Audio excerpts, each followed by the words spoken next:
There is a moment most men never speak about out loud. You are somewhere ordinary, a cafe, a gathering, a sidewalk, and a younger woman looks at you, not through you, not past you, at you. And something in you responds before your mind can intervene, and then your mind intervenes hard. You tell yourself it was nothing, that she couldn't possibly, that whatever you felt was the product of wishful thinking, not reality. You tuck it away before it can embarrass you. You move on, but something lingers. That lingering is not delusion. It is not vanity. It is something your nervous system registered before your self-doubt could drown it. And what it registered was real. This video is not going to tell you that age doesn't matter. That would be dismissive of something real. Age matters, but not in the way society has convinced you it does. The story you have been handed, the one that says you are automatically disqualified from genuine attraction because your birth year falls outside some invisible acceptable range. That story is not psychology. It is noise.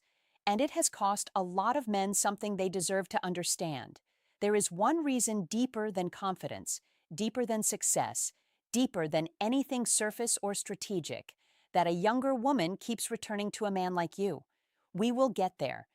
But first, you need to understand what she's not telling you because she probably doesn't have the language for it herself. She only knows how it feels. Let us start by clearing out the noise so you can actually hear what this is about. You already know the cultural response to this subject. You have seen it in raised eyebrows, heard it in questions designed not to explore, but to shame. Maybe you have internalized some of it yourself.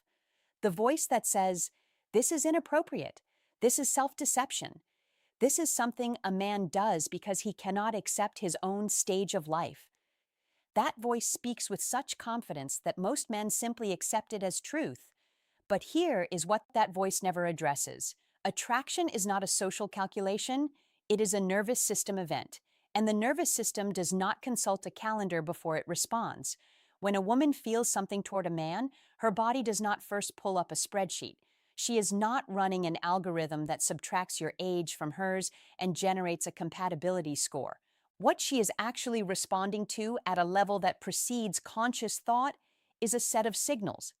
Signals about safety, signals about steadiness, signals about whether this man is present or performing, signals about whether being near him makes her feel more herself or less. Those signals have almost nothing to do with how old you are. They have everything to do with what you have become. The problem is not your age. The problem is that you have been trying to understand her response through a framework that was never designed to explain it. You have been measuring yourself against a standard built for a different kind of attraction, one based on speed and novelty and physical competition. And by that measurement, you will always come up short. But that is not the measurement she is using. The things you have been quietly apologizing for, the slowness, the gravity, the lack of urgency, the certainty you carry, these are not liabilities dressed up as virtues. They are the signal itself. And some women read that signal louder than anything else a man could offer. Here is what most men at any age fundamentally misunderstand about what is happening when an older man draws a younger woman in. They assume she is tolerating the gap, that she is making a compromise somewhere, trading something she would prefer for something else she values more. That eventually, the gap will become a problem she can no longer manage. They imagine her attraction as partial, as contingent, as something with an expiration date written into it from the beginning. That is not what is happening. For many women, especially those who have moved past the early rush of purely novelty-driven attraction, the qualities that come with significant life experience are not secondary. They are primary.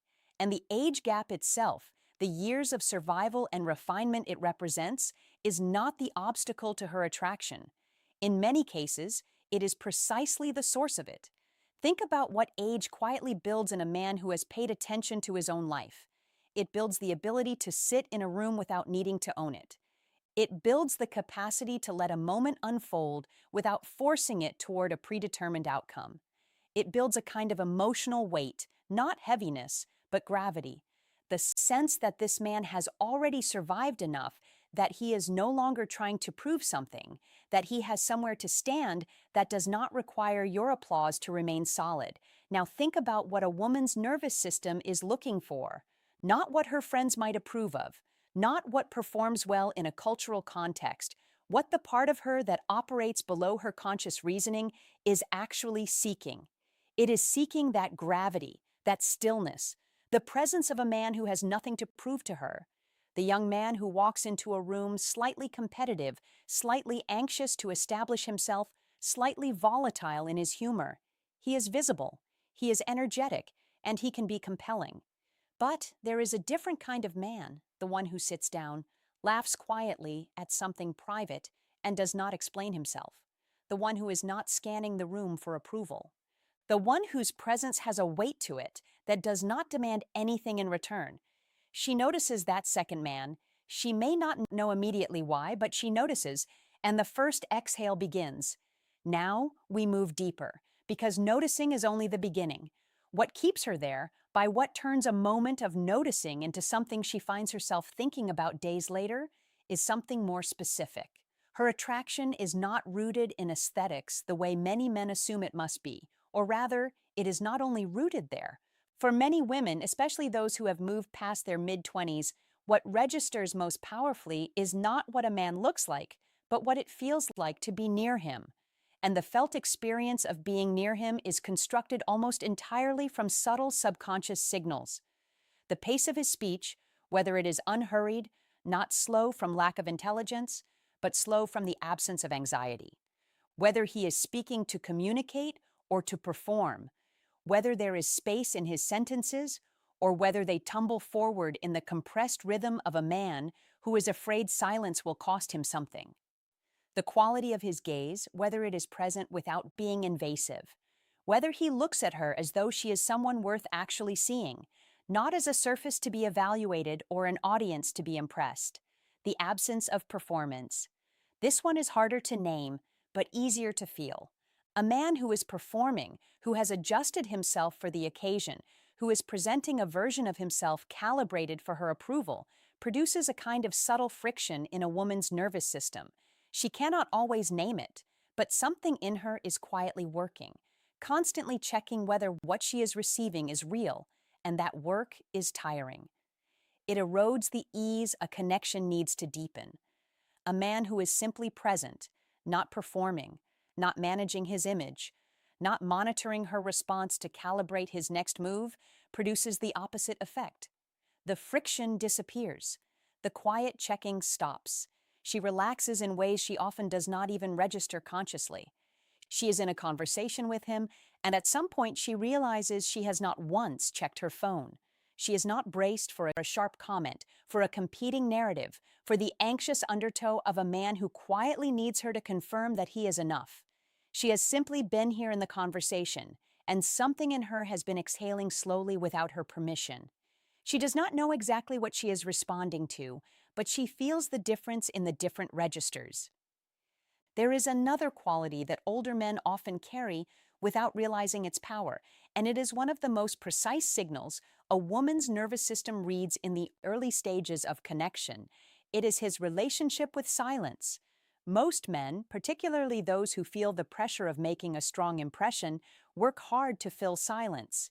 They treat a pause in conversation as a problem to be solved, a gap to be bridged, an absence that reflects poorly on them. They chase the laugh, hurry to the next topic, reach for a story before the previous moment has fully settled. She tests silence early, not deliberately always, sometimes just by going quiet mid-conversation, or after something meaningful, or simply because she is thinking, and the way he holds that silence tells her something no amount of articulate speech ever could. A man who panics in silence is telling her that his inner world is not settled, that he needs the conversation to keep moving because the stillness is uncomfortable for him, that he requires a certain level of stimulation and response to feel secure. A man who holds silence, who lets a moment breathe without compulsion, who does not rush to fill the space with noise, is telling her something entirely different. He is telling her that he is comfortable being here without anything to perform, that the space between words does not threaten him. that he does not need her constant engagement to feel okay. She goes quiet, he stays with it. He does not fidget verbally. He does not pivot. He simply holds the space present without pulling against it. She leans slightly forward. The duh became connection, not distance, and she felt it. This is not a technique. This cannot be faked in any sustained way. It is the natural byproduct of a man who has genuinely arrived somewhere in himself, who has accumulated enough living that the quiet no longer feels like emptiness. It feels like room. And this is where it becomes important to understand something that most men, younger or older, never fully grasp about what she is actually searching for when she allows herself to get close to someone. We have been building toward it. Everything up until now has been preparation for this. There's something beneath all the signals we have examined, beneath the stillness and the unhurried presence and the silence and the gravity, something that explains why those things matter and what they're pointing toward. We are about to go there. She is not naive about what she wants. The younger woman who finds herself drawn to a significantly older man who allows herself to follow that pull past the cultural noise and into something real, she is, in most cases, not doing so from inexperience. She is doing so from information.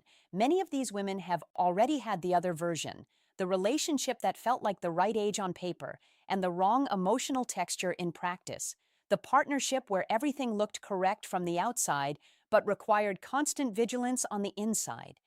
The dynamic where love was present but emotional stability was not, where tenderness could turn unpredictable, where disagreement could become destabilizing, where she spent more time managing the mood of the connection than simply existing within it. She knows what that costs, not theoretically, in her body. She has felt the specific exhaustion of loving someone whose emotional architecture was still under construction, not blaming him, just knowing with the kind of quiet certainty that only lived experience produces, that the texture of that was not what she wants to carry forward. When she encounters a man whose emotional structure is already built, who can disagree without escalating, who can hold a position without needing to win, who does not require constant emotional maintenance to remain stable, she does not respond to this with her head first. She responds with her nervous system, with relief, with the specific relaxation that comes when something you have been bracing for simply does not arrive. He disagrees with something she says, and instead of withdrawing, going cold, getting defensive, or pressing toward a victory that would cost the connection, he simply holds his ground calmly, without making it mean something it doesn't need to mean, without needing her to capitulate in order for him to feel secure. She says to someone later, "He does not make me feel stupid. He is not threatened by me." That is not a small observation. That is her nervous system describing safety, the specific kind that most of the men she has been close to could not quite sustain for long. Not because they were bad, but because they had not yet arrived at the place where they could hold that kind of steadiness.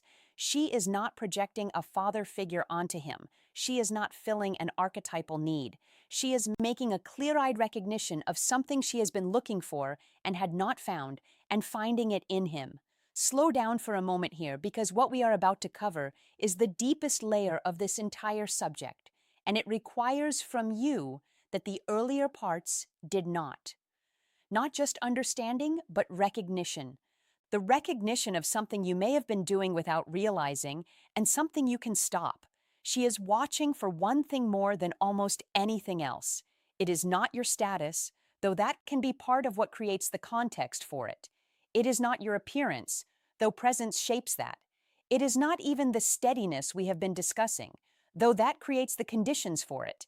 What she is watching for is whether you will allow her to be herself fully, without managing herself, without it disturbing your equilibrium. Most men, without realizing it, create subtle pressure around women they are drawn to. Not deliberately, not maliciously, but the pressure is there.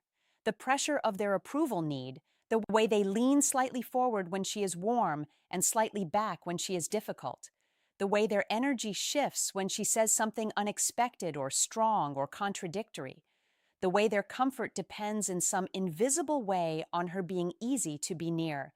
She feels this even when she cannot name it, and in response, She begins to manage herself.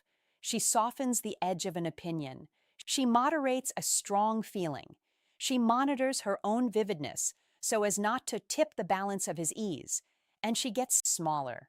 The older man who has done enough internal work, who has arrived at a place of genuine self-possession, does not create that pressure. When she says something provocative, he does not flinch. When she is contradictory, he does not need to resolve her. When she brings a strong feeling into the room, he does not move away from it or try to fix it. He simply receives her. He does not try to manage her back to something easier to hold. He simply makes room. She says something half testing, half genuine, an opinion with an edge, and all she or on she is not entirely sure how to explain.